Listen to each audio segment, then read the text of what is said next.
to them from where they are. Is that? And therein lies the science. Well, it does. So let's talk about. Right on page 2. Yeah. It says for Octavia. It's very specific. So, okay, so let's talk about strategy a little bit, because this is about really knowing your avatar. And it's about positioning your business. So I want to tell you the story. Maybe we'll do that. Okay, so there was an aging acrobat. He was in his 40s, he's an aging acrobat. He doesn't quite know what to do with his skills. He can't really get a job. I mean, where does an aging acrobat go get a job? Like, so he started looking in the industry. And what he started looking at is, where do acrobats work? Well, they work in circuses. So then he started looking at circuses. And he started noticing, well, how are circuses run? What are what's going on there? And he said, well, there's always 3 rings, and people are always kind of confused. What are they? They're afraid they're going to miss something. So there's a lot of distraction, a lot of buzz. There's always a star in each of those 3. That's expensive. A circus is a circus. Everybody knows what a circus is. It's the same thing over and over and over again. Nothing's different, so people know what they're getting. It's $8. You sit on hard seats. You have popcorn. There's a tent. What else was he? He started looking at all these things, and he said, well, wait a second. What if I increased the entertainment value, made it with 1 ring instead of 3 so people weren't distracted? What if I didn't have stars, but had amazing qualities and amazing gifts that these people would be able to do? And what if it wasn't the same in every city, but what if one was called Trolley? And what if one was called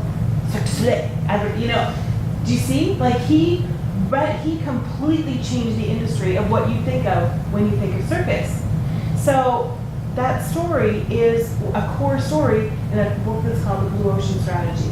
It's written by Harvard business guys who went through and looked at how to innovate business strategy. And so it's evidentially based, but basically there are red oceans, and red oceans are kind of what most people will look at. So when they're looking at who is their potential customer, everybody's looking at that same customer, and everybody's they're all competing on price, and it's the churn left over with the carnage in the red ocean, right? How do you get to the sailing the uncontested market space of blue ocean? How do you go deeper? How do you go beyond? Well, Paul, what's his name, from Cirque du Soleil, that's what he did. He just took himself out of the same field and just created a whole new space. And now there's knockoffs of that, right? So Curves did the same thing. Now people might talk about Curves, but they went with women who are busy, who didn't want to change, who didn't really want to spike, but wanted to get a workout, wanted it to be social, wanted it to be easy. People go in, they bounce around for 30 minutes, and they're done. Whatever. It's like they get a little workout. It revolutionized the industry, really. And then they franchised and blah, blah, blah. So the book is it's called The Blue Ocean Strategy. I recommend it. But there's 4 questions that form the core. The first question is what needs to be eliminated. So in the case of this, it was eliminate the 3 rings. Eliminate the stars of each of the 3 rings. So what in your industry needs to be eliminated? Then the second question is, what needs to be reduced? So simple, right? It's so simple. When you hear it, it's like, oh, of course. As we're writing this out, I'm always thinking, what do I need to add? What do I need to bring along? So the third question is, what needs to be increased? But first you eliminate. First you get rid of what you don't need, then you reduce what doesn't need to be there, then you figure out what needs to be increased, and the last question is what needs to be innovated?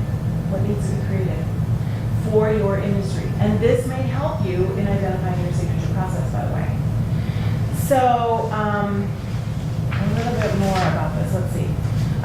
Red ocean. What was it for? What needs to be innovated? So the red ocean, you're competing in an existing market space. You're having to beat the competition. You're having to exploit existing demand. You're making the value cost trade-off, and you're aligning the whole system of your strategic choice based on differentiation on low cost a lot of times. And you're competing against the same factors.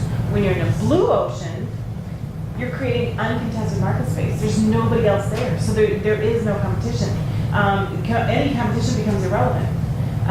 You capture and create new demand for your services, and you break that trade-off between the value cost. You just take it completely out of how people have it in the box, right? So think about that. I mean, it's a fairly sophisticated concept, but that is what's going to differentiate your business, right? So it makes a big difference. So you have to do more info marketing in the blue ocean space. Or maybe not. Cirque du Soleil, Curtis, Starbucks, way back when. I mean, you know, it's not necessarily about information marketing, but it is about shifting perception and about creating value and understanding your customer. Starbucks, please, that's about community. It's about kind of cool. It's, you know, the coffee shops didn't have Wi-Fi before Starbucks, I don't think. You know, they made that a community experience. People were, and now, I mean, they've created their own language. There's a book called Nichecraft, by the way, by Linda Falkenstein, Lynda.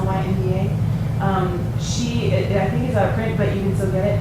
But Nichecraft, in that she advocates that you come up with your own lexicon and that you come up with identifying language. Tim Kelly talks about tribe building for your business, how to do tribal marketing.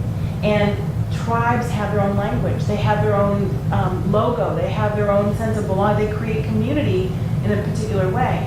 That's what you're looking to do with your business. You want to create your tribe. Tribal